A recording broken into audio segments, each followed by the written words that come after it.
Shalom Bapak Ibu sekalian, selamat siang. Halo. Belum terlalu banyak suaranya nih, saya coba sapa lagi ya. Shalom Bapak Ibu sekalian. Kalau nanti saya tanya apa kabarnya hari ini, mungkin boleh dijawab luar biasa, puji Tuhan, boleh? Boleh. Apa kabarnya hari ini? Luar biasa, puji Tuhan. Haleluya. Selamat datang dalam ibadah kita pada siang hari ini. Terima kasih atas kehadiran Bapak Ibu sekalian. Mari kita sama-sama mau mengikuti ibadah kita pada siang hari ini dengan penuh sukacita. Kita semua percaya Tuhan hadir di tengah-tengah kita pada siang hari ini. Amin. Amin. Sebelum kita masuk ke dalam ibadah kita mau mengucapkan selamat ulang tahun dulu untuk beberapa pegawai Kristen Hukumene. Ini ada sekitar 20 orang. Selamat ulang tahun untuk Bapak Ibu sekalian, kiranya semakin sukses, semakin diberkati Tuhan lebih lagi, apa yang dikerjakan, apa yang menjadi harapannya semua bisa tercapai. Amin. Amin. Kita mau masuk ke dalam hadirat Tuhan. Sebelumnya kita mau ambil saat teduh kita mau merenungkan setiap kebaikan Tuhan pada siang hari ini. Kalau Tuhan masih begitu baik bagi kita semua, dengan segala kebaikan Tuhan, kita masih boleh ada sampai hari ini. Mari sama-sama kita saat teduh.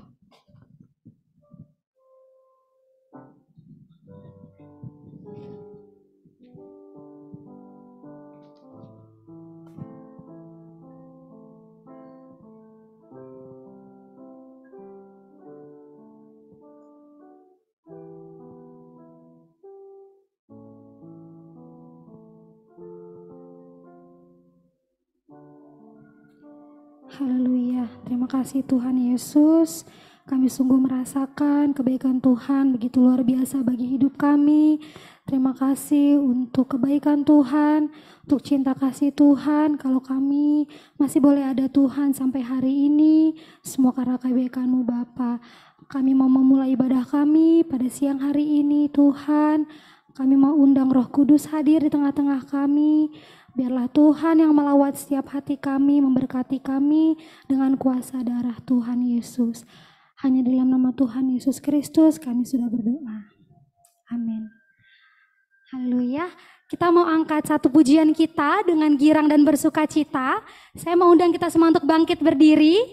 Kita mau sama-sama rasakan kasih Tuhan menyertai hidup kita. Katakan datanglah ke bait-Nya dengan hati bersyukur. Haleluya.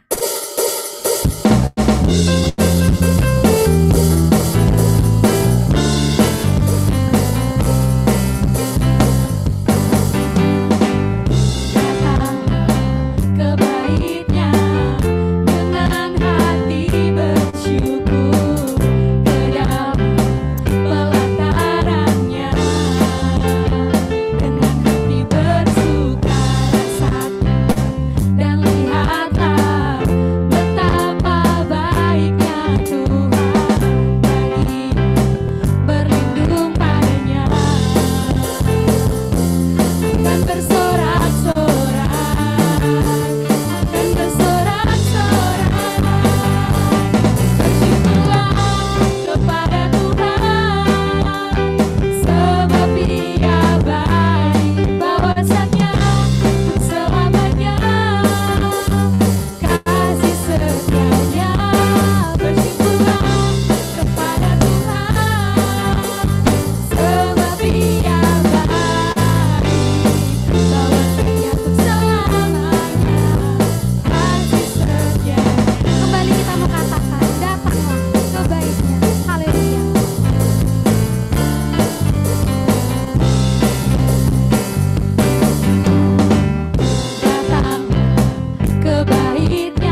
Puji Tuhan. Haleluya. Kita mau lebih masuk lagi ke dalam hadirat Tuhan. Mari sama-sama kita mau angkat pujian kita sebelum masuk firman Tuhan yang katakan, bagi bangsa ini kami berdiri.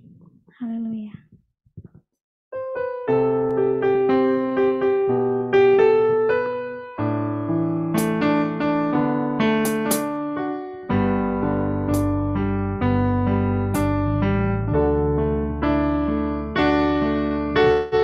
Syukur untuk setiap rencanamu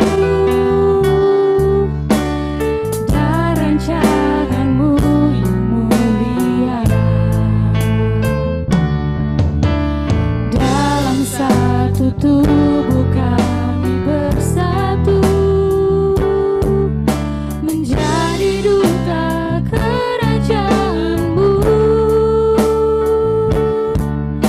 Ku ucapkan berkat atas Indonesia, biar kemuliaan Tuhan akan nyata. Bagi bangsa ini kami berdiri dan membawa doa kami kepadamu.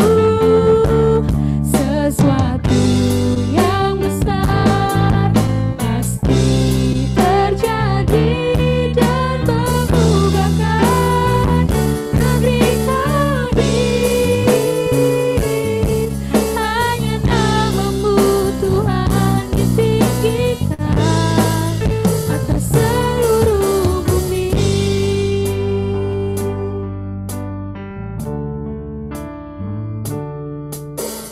Kami rindu melihat Indonesia pulih dari semua problema,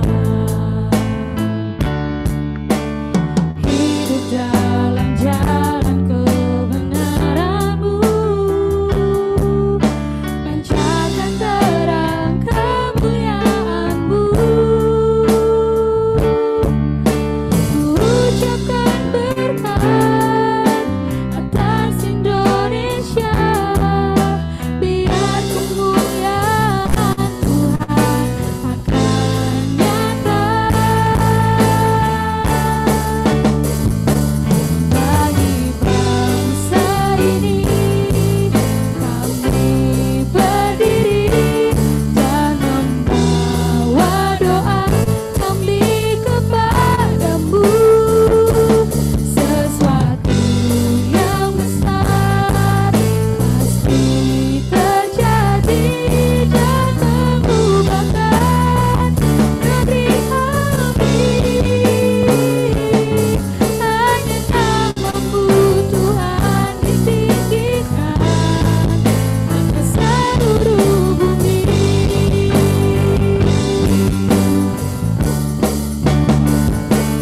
Bagi bangsa ini kami berdiri dan membawa doa kami kepadamu.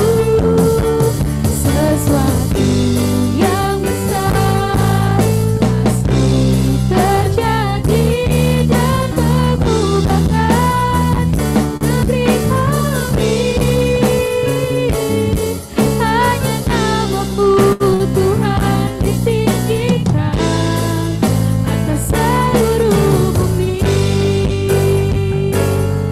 Hanya namamu Tuhan ditinggikan atas seluruh bumi. Haleluya Tuhan, terima kasih Tuhan Yesus. Kalau Tuhan masih mencintai bangsa kami Indonesia, kalau sampai hari ini Tuhan negara kami masih boleh ada, itu semua karena kebaikan-Nya Tuhan bagi setiap hidup kami Tuhan. Tiba saatnya Tuhan kami akan mendengarkan firman Tuhan pada siang hari ini. Kami ingin mempersiapkan tanah hati kami yang terbaik Tuhan. Berkati kami semua, baik yang hadir secara offline pada siang hari ini maupun yang melalui Zoom atau melalui YouTube Tuhan. Kiranya kami semua dilawat dengan kuasa darah rumahnya Tuhan. Berkati juga Ibu Pendeta yang akan memberitakan firman-Nya Tuhan. Biarlah apa yang ingin Bapak sampaikan boleh tersampaikan pada siang hari ini dan menjadi kekuatan baru dan rema bagi setiap kehidupan kami Tuhan. Terima kasih Tuhan Yesus yang baik. Kami siap untuk diberkati lebih lagi melalui kebenaran firman Tuhan. Hanya di dalam nama Tuhan Yesus Kristus kami sudah berdoa dan mengucap syukur. Glory haleluya. Amin. Waktu dan tempat selanjutnya dipersilahkan kepada Ibu Pendeta.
Salam sejahtera bagi kita semua, Shalom. Puji syukur kepada Tuhan yang mempertemukan dan memperkenankan kita untuk boleh berkarya, mengerjakan segala talenta dan waktu yang dianugerahkan Tuhan kepada kita sesuai dengan batas waktu yang berbeda di antara kita masing-masing. Bapak Ibu Saudara terkasih, bolehkah kita berdiri semua kita berdoa?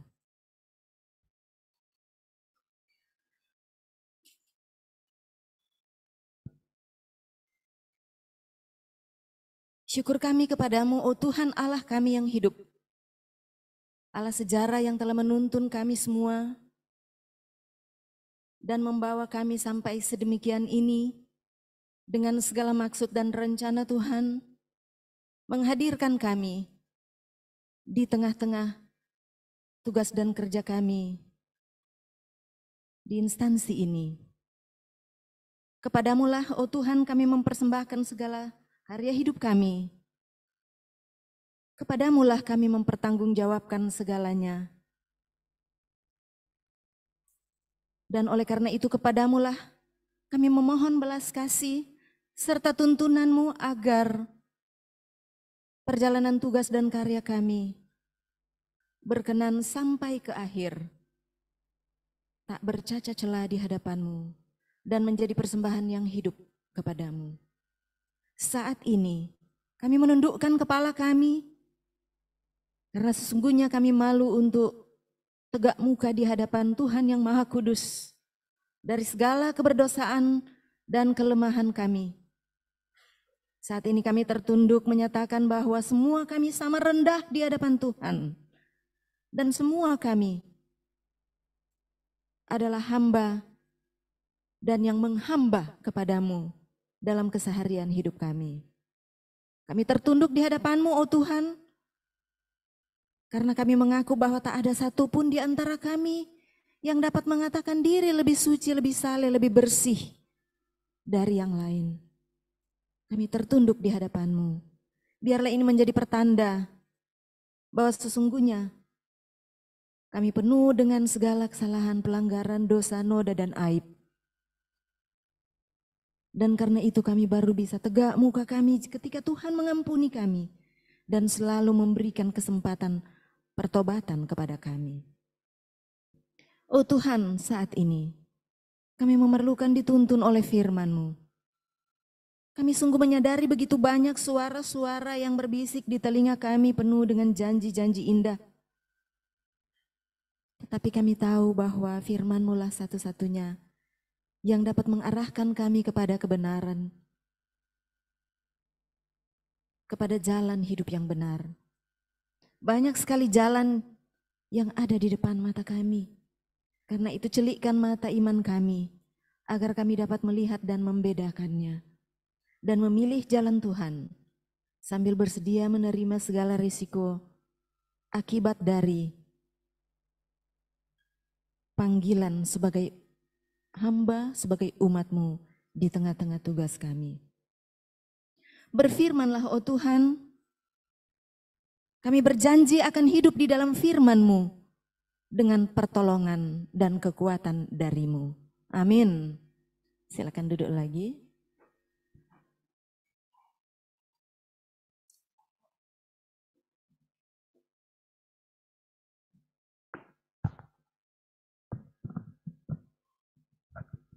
Saudara-saudaraku yang dikasihi dan diberkati Tuhan, saya mengajak kita bersama-sama untuk membaca dari kitab Wahyu.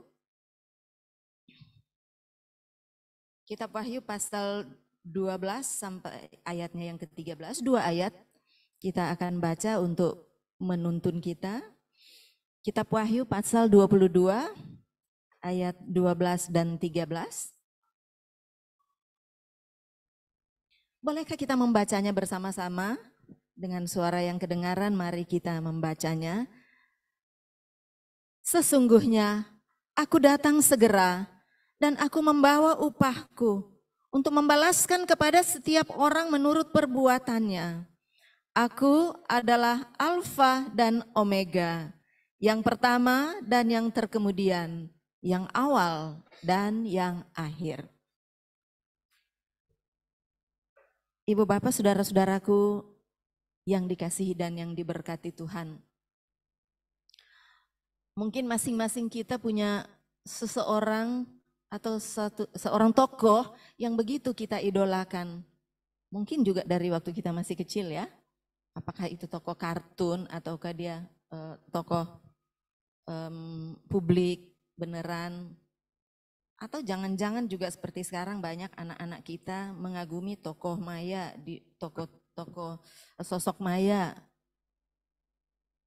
Ada yang begitu mengagumi robot yang beberapa 10 tahun yang lalu diciptakan, Sofia, sehingga ia menamakan, teman saya menamakan anaknya Sofia. Robot yang begitu cantik, yang pernah datang di Indonesia.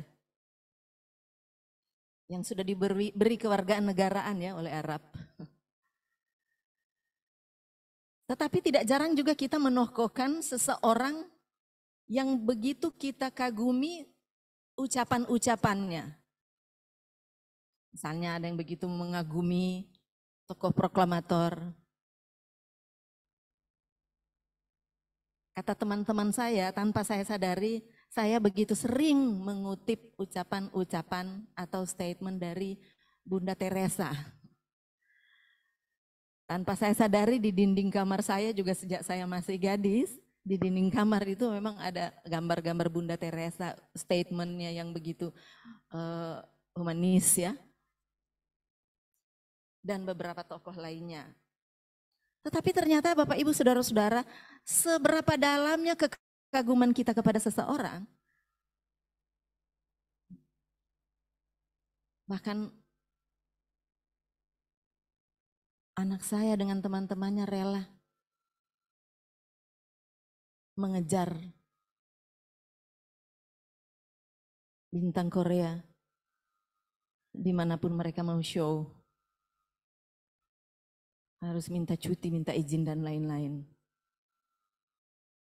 Tetapi sedalam apapun kekaguman kita kepada seseorang yang kita tokohkan, ternyata belum tentu kita 100% bisa seperti orang itu. Kemungkinan besar kita hanya mengaguminya sesaat atau mengagumi statementnya atau cara hidupnya, keberaniannya. Tetapi pada saat tertentu kita tidak bisa. Dan ini banyak terjadi merupakan pengalaman beriman dari murid-murid Yesus sendiri. Yang senang pasang badan untuk membela Yesus. Dalam setiap perjumpaan-perjumpaan Yesus dengan publik, baik orang-orang yang penuh kuasa sampai rakyat yang tak punya kuasa, baik mereka yang berada di lingkaran satu bait suci sampai mereka yang termarginal atau terstigma. Dalam encounter yang banyak Yesus dengan publik, murid-muridnya ada di mana? Selalu akan pasang badan untuk Yesus. Tetapi pada saat mereka dituntut untuk menerima akibat dari pemuritan mereka kurang lebih 2-3 tahun itu, tak ada satupun yang tampil untuk mengatakan, saya pengikut orang yang disalib itu. Salibkan saya, bebaskan dia. Tak ada, bukan? Firman Tuhan berkata bahwa murid-murid Yesus kembali bersembunyi ketakutan dan kembali ke pekerjaan semula.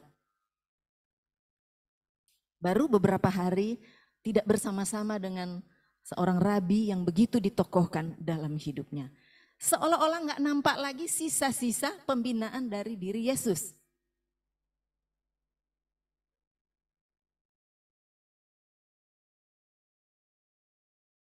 Bapak Ibu saudara-saudara yang dikasihi Tuhan. Apakah ini menyangkut keimanan dari setiap orang yang menyandang Kristen ataukah karena situasi dan kondisi yang memang banyak ahli mengatakan atau berkata bahwa definisi atau interpretasi tentang iman Kristen itu depends on the situation. Mungkin kita agak kurang suka ya mendengar itu. Terlalu gimana gitu di telinga kita yang memang terlahir dari Kristen. Atau bahkan sudah begitu lama bergereja. Tetapi juga yang baru bertobat dan lain-lain sebagainya. Tapi kita jangan tersinggung Bapak Ibu teman-teman sekalian. Karena emang kenyataannya seperti itu. Sejarah bahkan membuktikan hal itu.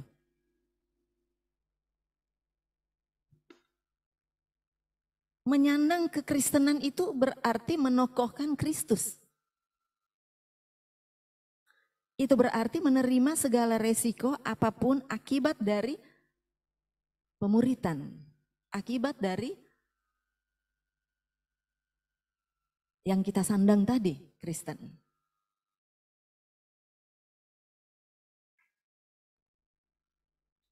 Sejarah mencatat bahwa sejak abad 15-16 gereja kekristenan itu sudah ada di Indonesia. Walaupun melalui jalur kolonialisme dan perdagangan. Kita tahu bersama, Kristen pertama kali dibawa oleh bangsa Portugis melalui jalur perdagangan. Di bagian Halmahera Utara atau sekarang termasuk Maluku, dulu belum ada pembagian daerah-daerah secara politis, belum ada juga Indonesia, belum ada Malaysia, Filipina dan lain-lain sebagainya. Nah, jalur kolonialis dan jalur perdagangan itulah Injil dibawa ke Indonesia. Seorang prajurit Portugis yang mengawal kapal-kapal dagang membawa seorang padri Katolik. Yang pertama di Indonesia sejarah mencatat itu adalah Katolik.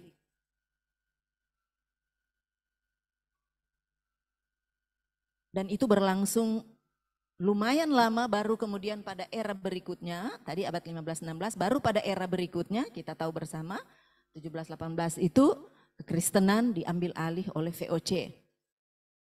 Juga masih dalam jalur yang sama, dengan pedang di tangan kanan dan Alkitab di tangan kiri.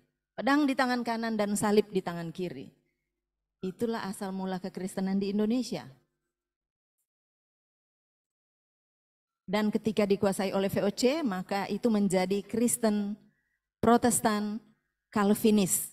Karena saat itu Belanda mengembangkan Protestan yang bercorak Calvinis. Oleh karena itu maka kita melihat begitu banyak denominasi di tanah air tercinta ini.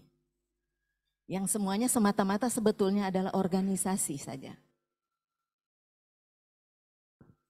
Dan yang memang lebih lucu lagi karena Konstitusi di negara kita ini menjadikannya menjadi dua, Kristen dan Katolik. Yang sering kali dipertanyakan oleh teman-teman kita dalam sidang-sidang Dewan Gereja-Gereja sedunia, selalu akan dipertanyakan. Belum lama ini juga, baru bulan lalu saya presentasi di Bali dalam suatu acara Dark Bali. Teman-teman dari Hong Kong menanyakan itu. Kenapa dalam presentasi Anda tadi ada 20 juta Kristen dan ada 8, sekian juta Katolik? How come? Saya mau menjelaskan kayak apa ya? Bagaimana orang ini tahu bahwa inilah yang di dalam konstitusi kita dibedakan. Jadi ketika saya menyebut statistik seperti itu, dia ketawa sendiri. Dan dia juga merasa lucu karena dalam KTP kita ada menanyakan agama. Ya Bapak Ibu teman-teman sekalian, sesungguhnya saya mau masuk kepada isu yang sedang diperbincangkan oleh gereja-gereja di Indonesia. Yaitu beberapa tahun terakhir ini ramai mempercakapkan tentang semakin terkikisnya rasa kebangsaan, dan akhirnya disimpulkan bahwa kita sudah benar-benar sedang dalam krisis kebangsaan. Di mana krisis kebangsaan tercermin dari semakin rapuhnya sendi-sendi persatuan, polarisasi masyarakat yang makin lebar, serta politik identitas transaksional yang mewarnai kontestasi perpolitikan di tanah air, bertumbuh dan berkembangnya radikalis, sikap intoleransi di berbagai tempat, yang menambah kompleksitas persoalan kebangsaan kita. Rasa kebangsaan kita sedang tercubit atau tersakiti. Seluruh anak bangsa pasti merasakannya, kecuali ia tidak cinta bangsa. Topik ini memang sudah sekitar 10 tahun terakhir ini, sebenarnya sudah sejak 2007, pertama kali dibicarakan oleh gereja-gereja dalam sidang-sidangnya, sehingga gereja-gereja merumuskan pikiran pokoknya, meneguhkan ulang komitmen kebangsaan demi mempertahankan keutuhan NKRI. Karena saat itu 2027 terdeteksi adanya kecenderungan menipisnya rasa kebangsaan disebabkan oleh berbagai faktor. Lalu pada 2009 diangkat lagi, lalu pada periode ini 2019 sampai 2024, gereja-gereja minta maaf khususnya yang ada di lingkungan PGI sepakat untuk dituntun oleh tema Aku adalah yang awal dan yang akhir, dengan subtema bersama seluruh warga bangsa gereja memperkokoh NKRI yang demokratis, adil, sejahtera bagi semua ciptaan berdasarkan Pancasila dan UUD 45. Kok bisa gereja dalam sidang-sidangnya membicarakan ini? Bukannya gereja ngurus aja perpuluhan, ngurus aja keimanan jemaatnya, ngurusi aja gereja-gerejanya yang sering ditutup atau persekusi, kena masalah persekusi dan lain-lain. Kenapa gereja ngurus-ngurus soal ini? Bapak Ibu teman-teman sekalian, jangan salah, karena juga di dalam preambel, di dalam pembukaan Undang-Undang Dasar kita juga mengatakan suatu kesaksian bahwa kemerdekaan ini direbut karena anugerah Tuhan yang Maha Kuasa. Suatu pengakuan iman dari bangsa. Bangsa kita mengaku iman bahwa kemerdekaan kita adalah bukan hasil usaha, tapi anugerah Tuhan yang Allah yang Maha Kuasa. Kalau bangsa kita bisa mengakui iman dan merumuskannya dalam pembukaan, maka ini menjadi panggilan dan tanggung jawab orang Kristen yang dihadirkan Tuhan di tanah air tercinta ini.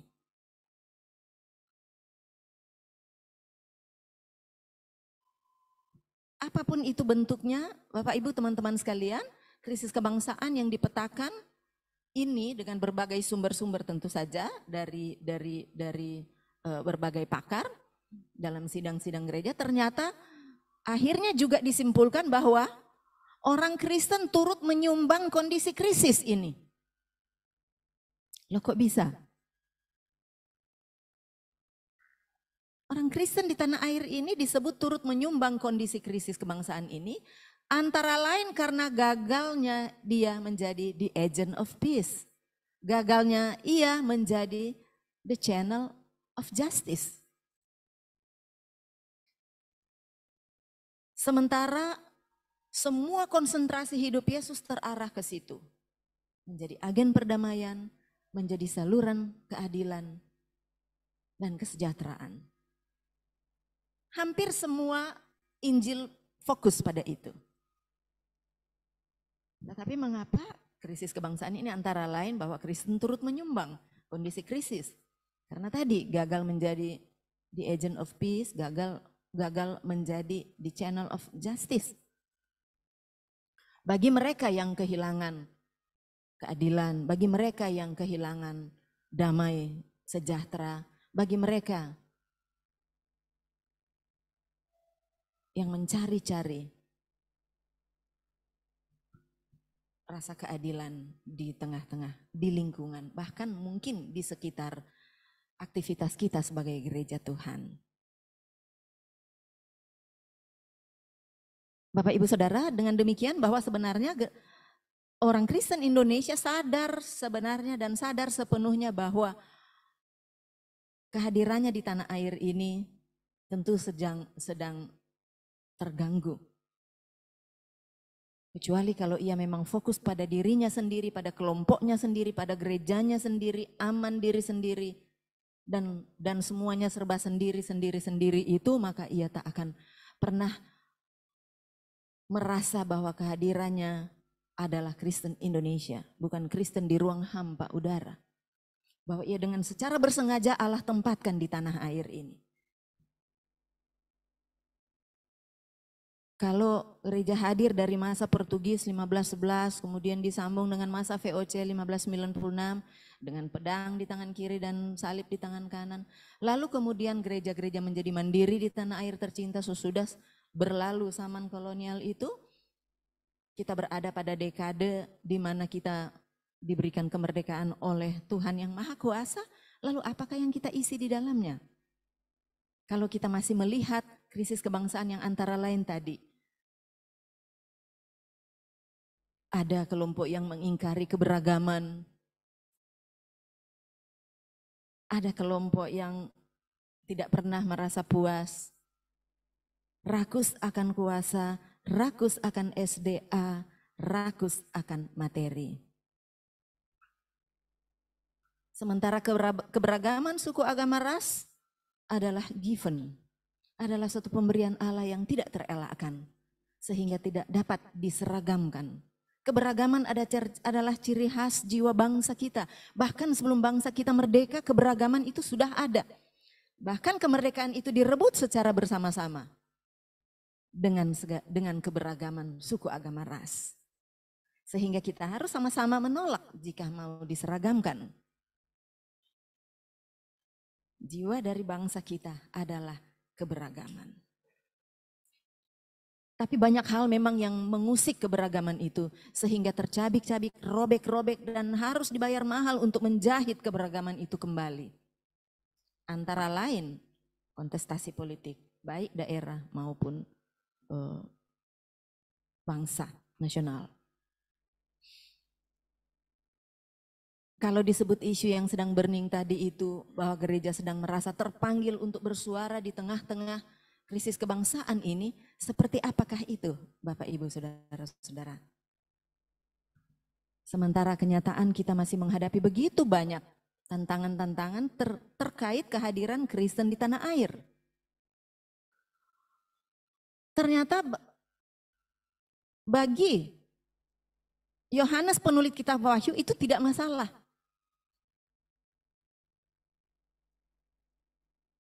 Karena orang Kristen dihadirkan Tuhan bukan untuk melulu berjalan di jalan tol. Jika dia Kristen, dia akan menghadapi banyak hal yang akan menjadi tantangan, tapi yang persoalan bukan tantangan. Karena toh Kristus tidak pernah menjanjikan seorang Kristen bebas dari tantangan. Yang dijanjikan adalah kekuatan. Bagi mereka yang beroleh tantangan dalam hidupnya, tantangan dalam tugasnya, tantangan dalam pekerjaannya. dan lain-lain sebagainya.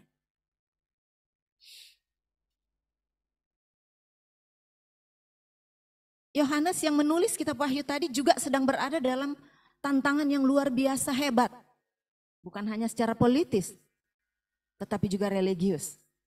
Konteks kitab Wahyu adalah pembinasaan terhadap kekristenan. Konteks kitab Wahyu adalah pembinasaan terhadap tokoh-tokoh Kristen yang tampil di publik. Itu konteks dari kitab Wahyu. Karenanya kitab Wahyu ini satu-satunya kitab yang pakai bahasa syarat. Ada naga yang beterbangan dengan sayapnya yang besar dan lain sebagainya. Sebenarnya bahasa-bahasa yang dipakai ini adalah bahasa-bahasa ekaliptis. Bahasa-bahasa apokaliptis. Bahasa-bahasa yang membuka selubung. Bahasa-bahasa rahasia yang hanya diketahui oleh jemaat-jemaat, oleh orang Kristen sendiri yang sedang berada dalam tekanan luar biasa untuk dimusnahkan, untuk ditampilkan, untuk dicekal, dan lain-lain sebagainya. Itu konteks kitab Wahyu. Tetapi mereka eksis.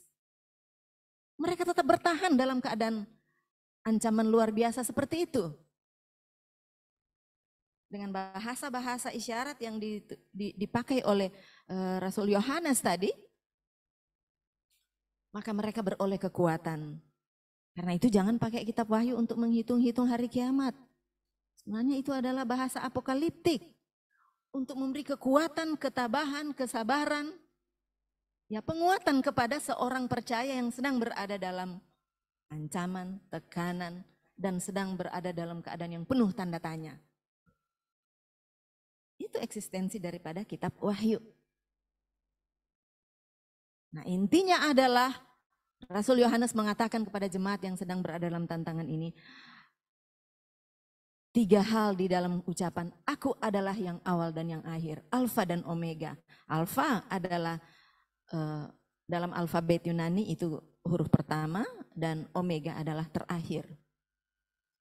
Dia punya 3 arti yang ditujukan oleh Rasul Yohanes kepada jemaat-jemaat yang sedang berada di dalam keadaan penuh tantangan yang luar biasa. Pertama, dia mengatakan bahwa sebenarnya dengan Alfa Omega mau mengatakan bahwa arti pertama adalah Allah adalah Allah sejarah. Allah lah yang mengendalikan sejarah, bukan manusia, siapapun dia. Alfa dan Omega, yang telah ada, dan yang akan ada. Arti kedua, aku adalah yang Alfa dan Omega adalah menggambarkan satu providensia Dei. Tanda pemeliharaan Allah. Providensia Dei. Itu arti kedua dari aku adalah Alfa dan Omega. Yang menjadi tema gereja-gereja saat ini. Sampai 2024 paling tidak ya. Yang ketiga adalah Allah akan menjadi Allahmu di hari esok. Yang belum kau tahu ada apa di sana. 3 inti ini yang dialamatkan oleh Rasul Yohanes kepada orang Kristen yang sedang berada di dalam tantangan-tantangan luar biasa pada zaman kitab Wahyu. Orang Kristen mana? Orang Kristen yang sedang pasif imannya, memuja-memuji, berdoa dengan sangat serius, tetapi imannya pasif dan tidak melakukan apa-apa. Karena itu maka Rasul Yohanes mengalamatkan ini kepada kelompok orang Kristen seperti itu.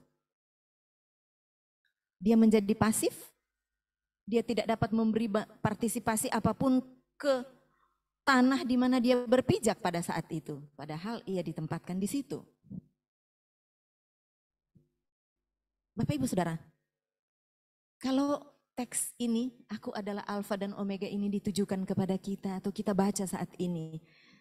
Di tengah-tengah aktivitas kita yang dipanggil Tuhan, ditempatkan Tuhan, tadi bukan di ruang hampa udara, tapi di tanah air tercinta. Di tengah-tengah tugas dan pekerjaan saudara-saudara di DJP ini. Saudara-saudara, sebagai persekutuan oikumene di DJP ini, apakah arti kehadiran dan apa arti teks tadi? Aku adalah yang awal dan yang akhir. Sebenarnya Rasul Yohanes sedang memberi penguatan kepada orang Kristen untuk bangkit. Bukan imanmu pasif, tetapi imanmu harus ditunjukkan secara aktif. Pertama, orang Kristen terpanggil untuk membangun kesejahteraan di mana mereka berada. Karena kesejahteraan mereka adalah kesejahteraan semuanya. Kita mungkin ingat Nabi Yeremia 29 ayat 7 yang bernubuat bagi orang Israel yang sedang ada di pembuangan di Babilonia. Kata firman, karena dosa-dosa mereka di Yehuda maka mereka diambil dari tanah pusaka mereka lalu dibuang ke Babilonia. Dan di Babilonia tanah yang subur, banyak sungai-sungainya, iman mereka pasif. Tetap bermimpi-mimpi untuk kembali ke Yehuda. Mengingat Sion yang jaya. Mengingat masa lalu yang jaya. Kenapa kami dihukum? Di mana engkau Tuhan?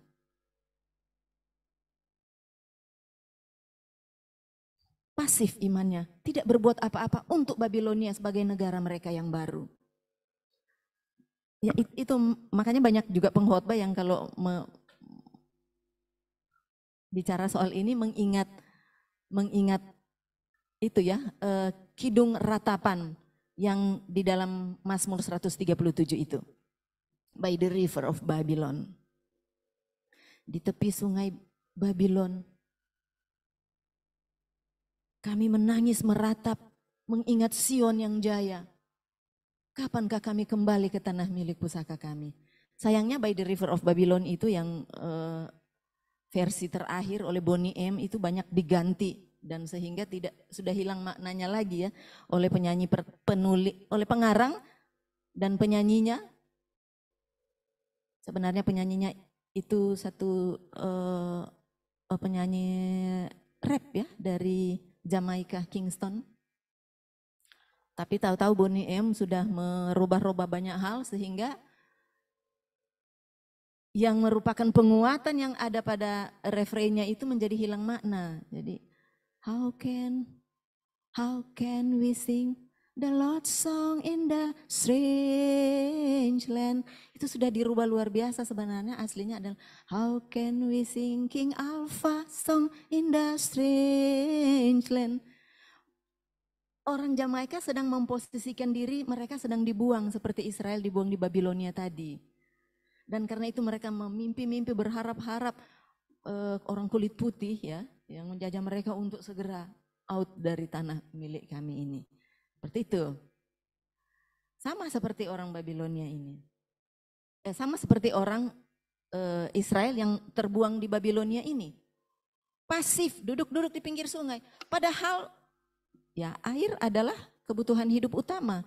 Sebenarnya sungai itu simbol dari aman pangan. Tapi imannya menjadi pasif di negara di mana mereka ditempatkan Tuhan. Hanya mengingat-ingat Sion.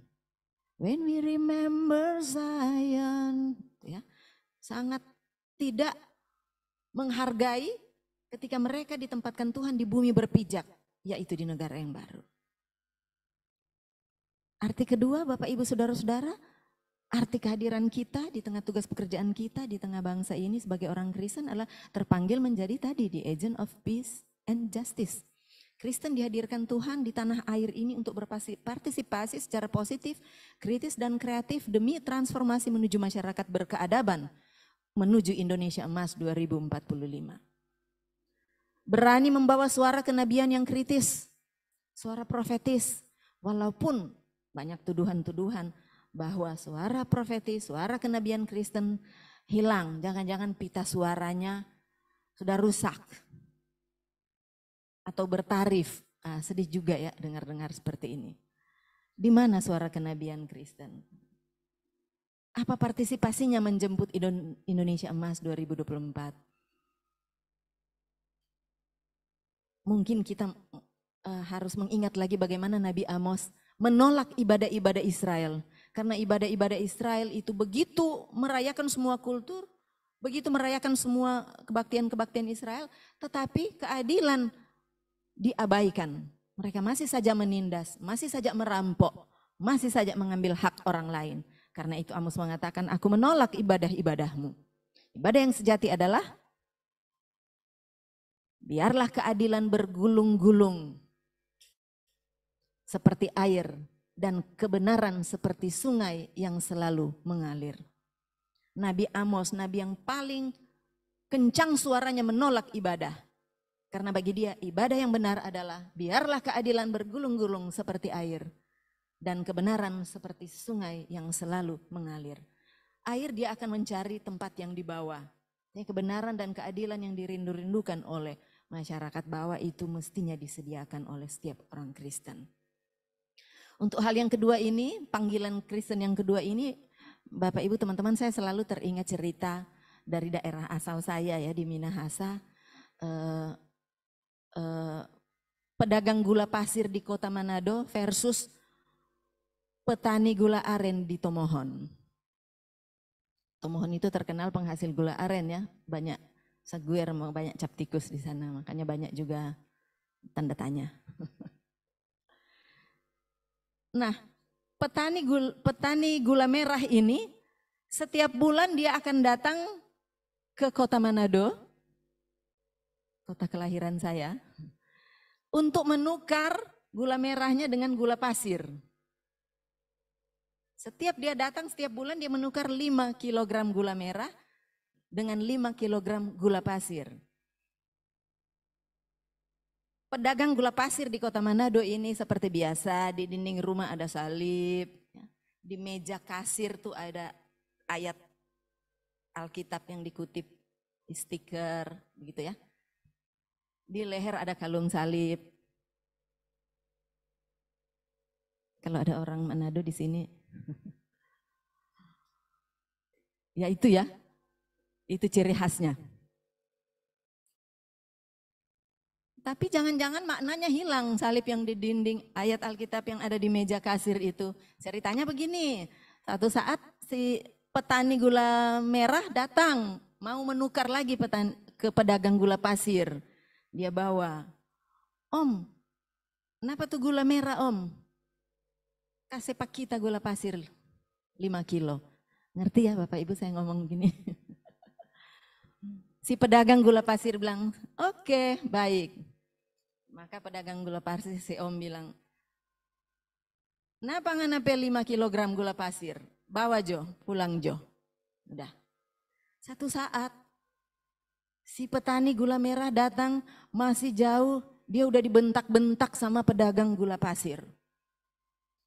Dia udah dibentak-bentak sama pedagang gula pasir.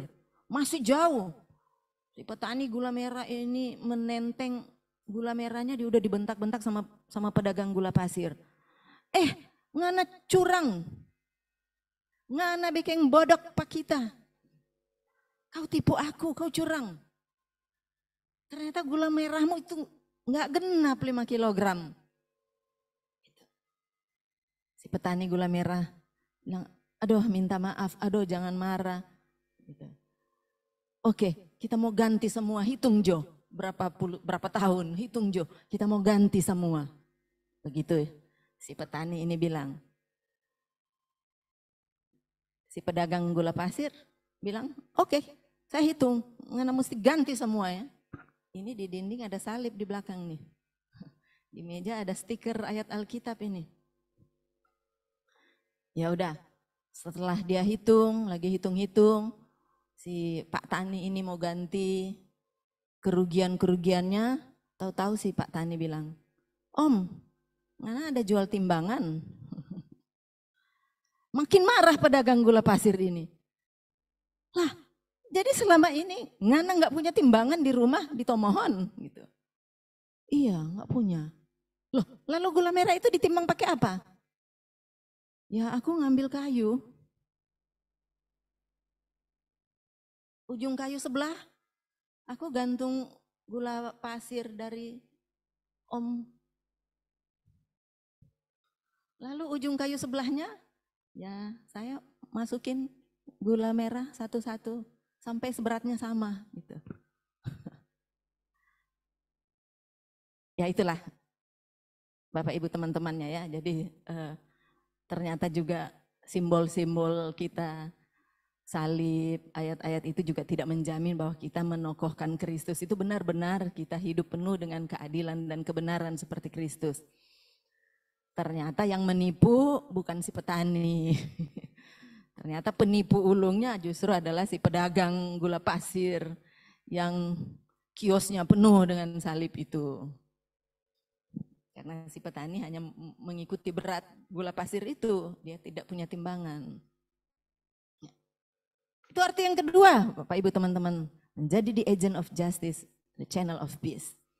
Yang ketiga, terakhir adalah terpanggil untuk hidup dalam spiritualitas ugahari. Spiritualitas ugahari ini adalah sophisticated spirituality, atau mungkin dapat dikatakan simplicity of spirituality. Spiritualitas ugahari bukan hanya sederhana, tetapi spiritualitas yang cukup dalam tanda petik. Segala sesuatu diperlukan kata cukup sebagai indikator. Tidak mengutamakan materi, tidak mengembangkan secara seimbang kekayaan dan pengalaman, tetapi mengembangkan secara seimbang kekayaan dan pengalaman batinia. Spiritualitas ugahari ini bukan sekedar pola hidup sederhana, tidak. Tetapi berani berkata cukup, berani menentang semua yang berbau keserakahan. Inilah yang dimaksud dengan spiritualitas ugahari. Untuk spiritualitas ugahari ini mungkin kita harus belajar dari Mahatma Gandhi. Seorang yang bukan Kristen tetapi begitu mengagumi ajaran Kristus. Mahatma Gandhi dikenal menokohkan Kristus dalam hidupnya. Maka sepanjang hidupnya penuh dengan perjuangan membebaskan orang dari kasta dan lain-lain sebagainya, dari marginal dan lain sebagainya. Mahatma Gandhi yang menokohkan Kristus, walaupun dia Hindu yang taat, dia berkata, the world has enough for everyone's need, but not enough for everyone's greed. Bumi ini diciptakan Tuhan cukup untuk menghidupi seluruh makhluk hidup, tapi tak akan pernah cukup untuk sebuah kerakusan.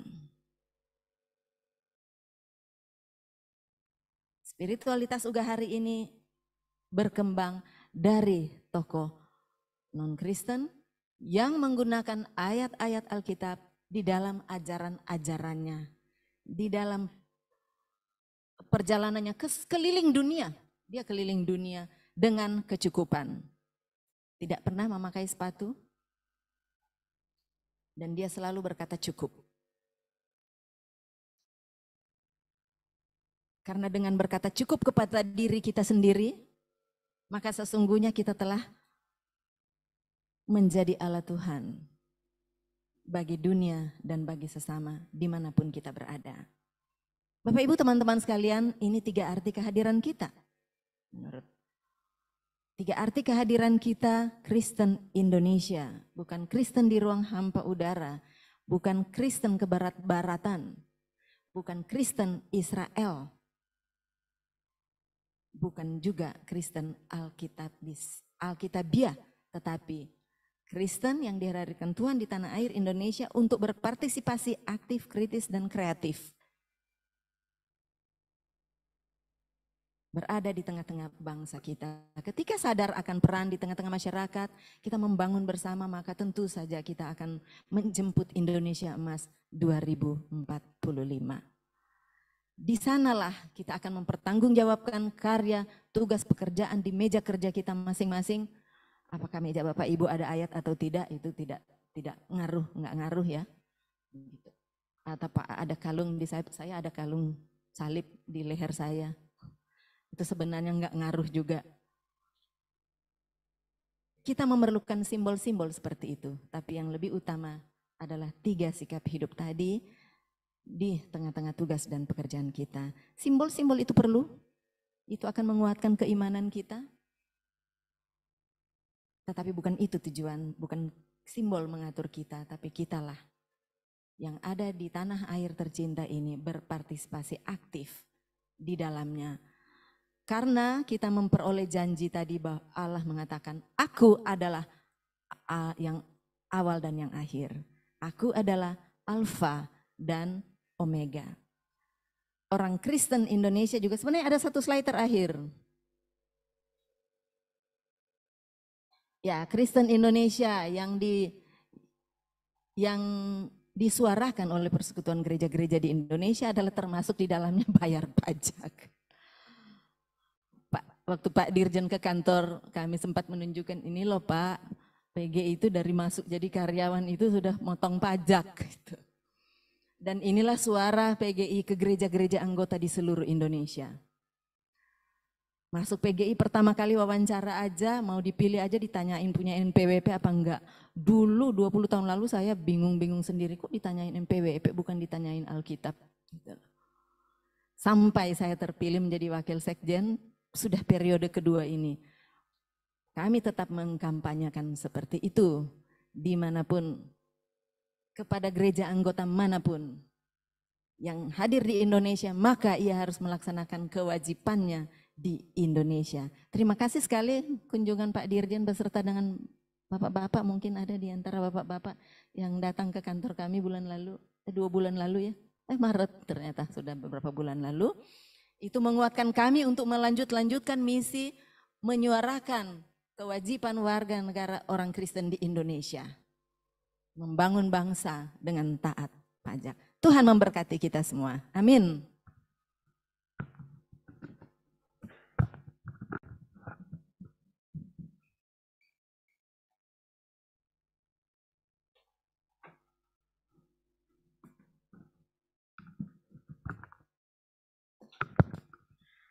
Haleluya.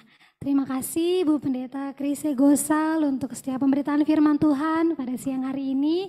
Kami sungguh merasa terberkati, di mana kita ingin terus menokohkan Kristus dalam setiap kehidupan kita. Amin Bapak Ibu sekalian. Amin. Masih bersemangat untuk melanjutkan ibadah kita? Masih. Apa kabarnya Bapak Ibu sekalian? Luar biasa, puji Tuhan. Mungkin udah jam makan siang, udah lapar ya mungkin ya. Nanti setelah ibadah kita ada berkat melalui berkat jasmani yang boleh dinikmati ya. Selanjutnya kita akan memberikan persembahan kita yang terbaik kepada Tuhan Yesus. Mari sama-sama kita mau angkat pujian kita yang katakan, sungguh ku bangga Bapa punya Allah seperti Engkau. Pelayan persembahan, maju ke depan.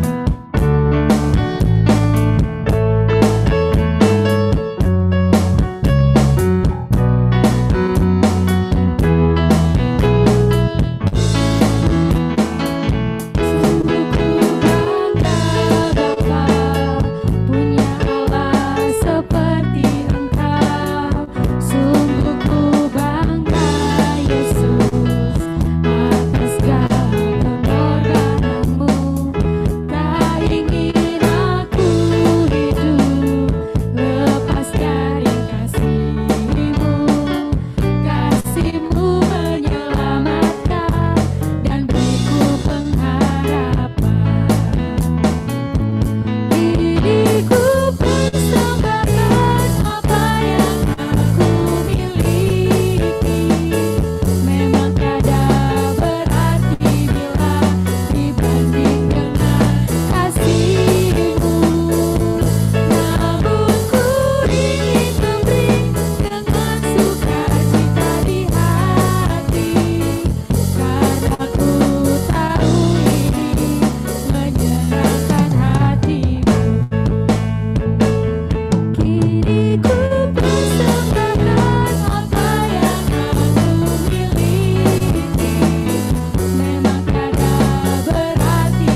Tuhan. Kiranya Tuhan yang akan memberkati lebih lagi bagi kita semua. Selanjutnya kita akan masuk ke dalam doa syafaat dan doa persembahan dengan kasih Kristus mengundang Bapak Ronald Sinaga untuk memimpin kita di dalam doa. Mari kita bersatu dalam doa. Bapa kami yang bertahta di kerajaan surga, yang kami kenal di dalam nama Tuhan Yesus Kristus, pada siang hari ini Tuhan, kami sungguh datang dengan ucapan syukur dan terima kasih yang melimpah kepada Engkau. Karena Tuhan boleh mengenal dirimu kepada kami. Kami adalah orang-orang yang berdosa, yang Tuhan telah tebus menjadi ciptaan baru. Terima kasih Tuhan buat siang hari ini, Engkau memberikan kesempatan dan waktu kepada kami bersekutu, baik yang secara langsung di tempat ini, maupun melalui saluran Zoom. Kami bersyukur juga Tuhan, buat firman Tuhan yang boleh ditaburkan pada siang hari ini.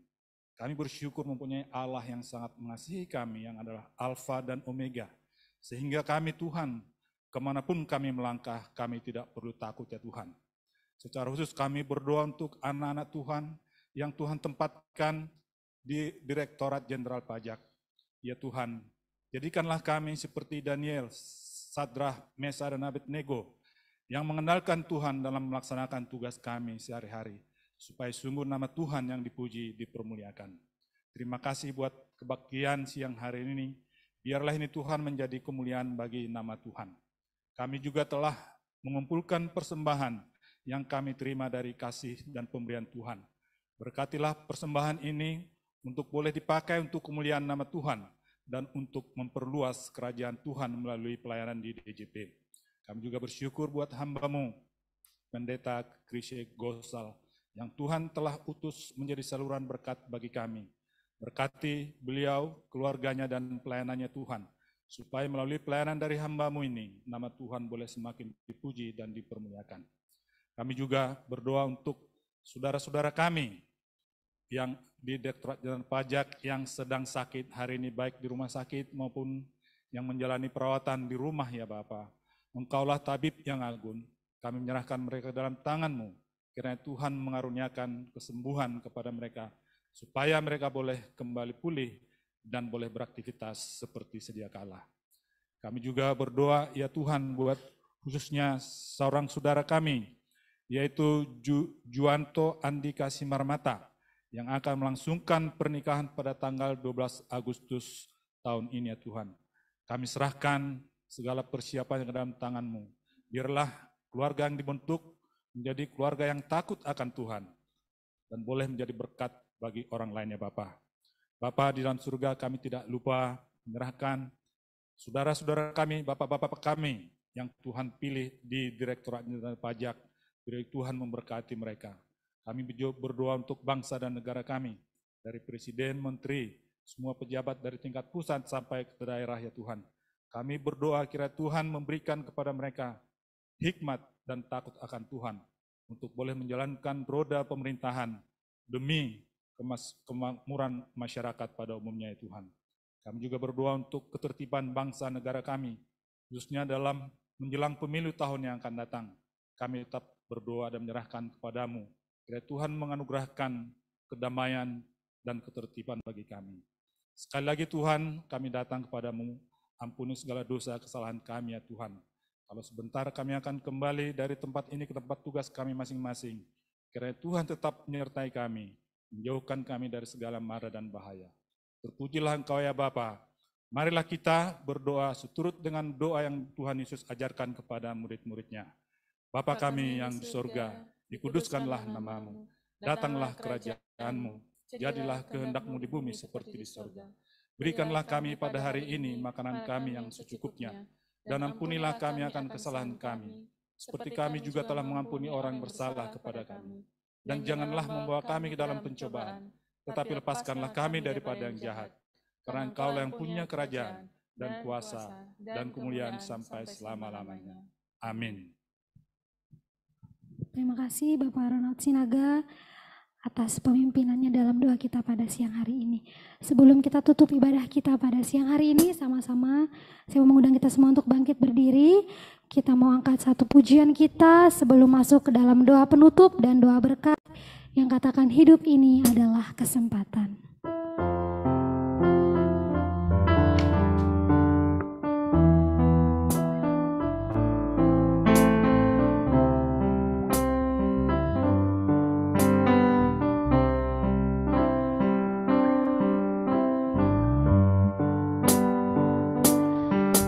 Hidup ini adalah kesempatan. Hidup ini untuk melayani Tuhan. Jangan sia-siakan waktu yang Tuhan beri. Hidup ini harus jadi berkah. Oh Tuhan, pakailah hidupku selagi aku masih kuat. Bila saatnya nanti ku tak berdaya lagi, hidup ini sudah jadi berkah.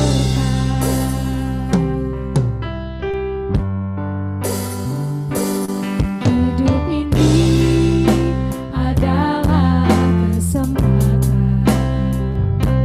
Hidup ini untuk melayani Tuhan. Jangan sia-siakan waktu yang Tuhan beri. Hidup ini harus jadi berkah. Oh Tuhan, pakailah hidupku selagi aku masih kuat. Bila saatnya nanti ku tak berdaya lagi, hidup ini sudah jadi berkah. Oh Tuhan, pakailah hidupku selagi aku masih kuat. Bila saatnya nanti ku tak berdaya lagi, hidup ini sudah jadi berkah. Dengan kasih Kristus mengundang Ibu Pendeta Chrisye Gosal untuk menutup ibadah kita dengan doa. Mengakhiri ibadah kita, mari berdoa. Tuhan, inilah kami, pakailah kami. Jadikan kami sebagai alat-Mu membawa keadilan dan kedamaian. Jadikan kami sebagai alat-Mu yang hadir di tengah bangsa kami untuk berpartisipasi secara aktif, kritis, dan kreatif sebagai Kristen Indonesia. Kasih karunia, anugerah, dan damai sejahtera Allah dengan penghantaraan Roh-Nya yang kudus melalui anaknya Tuhan Yesus Kristus senantiasa menyertai kita semua dalam tugas kerja dimanapun kita berada. Amin.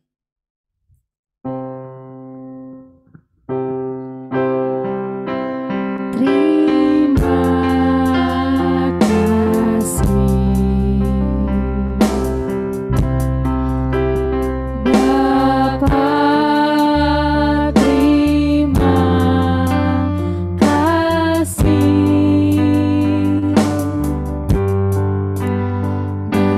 Bapa di dalam surga, ku berterima kasih.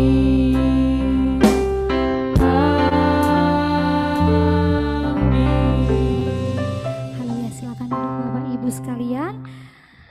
Demikianlah acara ibadah kita pada siang hari ini.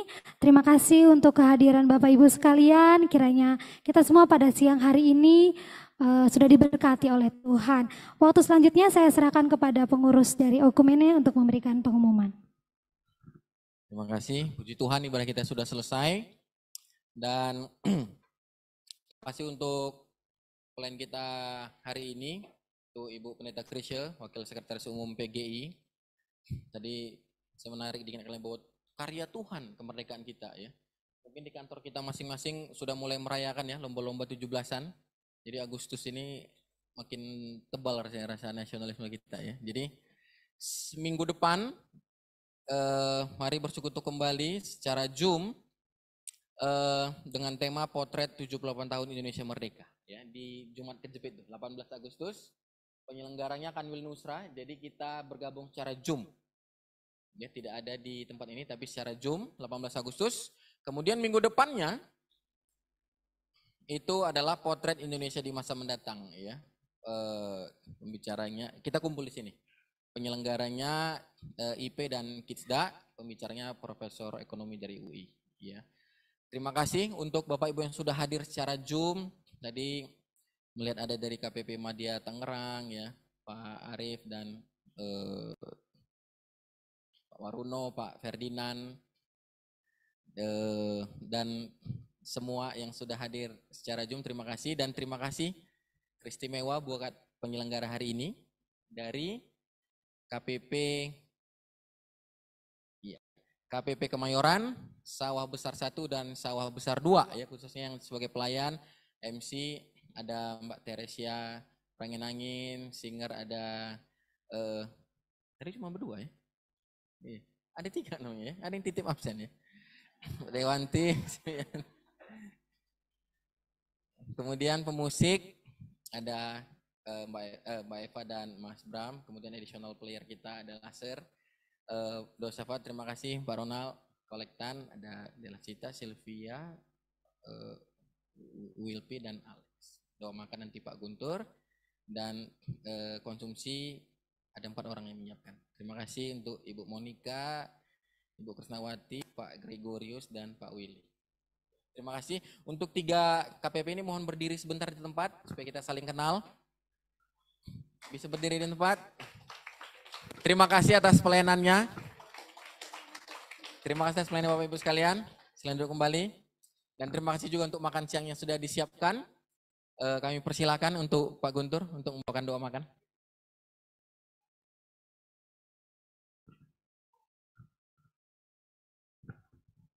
Bapak Ibu Saudara, mari kita bersatu dalam doa semoga kita menerima berkat dari Tuhan. Selamat siang Bapa di surga, terima kasih untuk berkat penyertaan-Mu dalam ibadah kami pada hari ini. Dari awal pertengahan ke akhir kami bisa melaksanakan ibadah baik secara langsung di sini atau lewat Zoom.